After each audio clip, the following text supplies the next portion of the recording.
How to jumpstart Kia Niro EV with 12-volt battery. Step 1.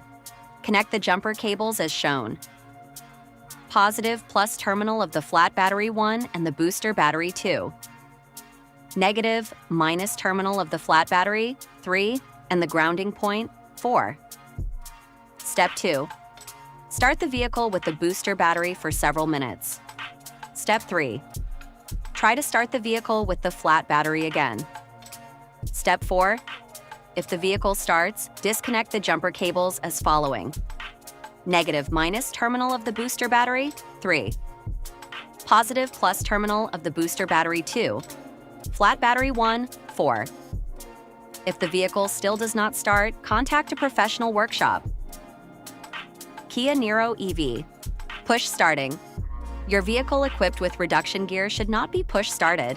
Never tow a vehicle to start it. When the vehicle starts, the vehicle can suddenly surge forward and could cause a collision with the tow vehicle. Thanks for watching, and don't forget to like this video and subscribe to the channel for more great content.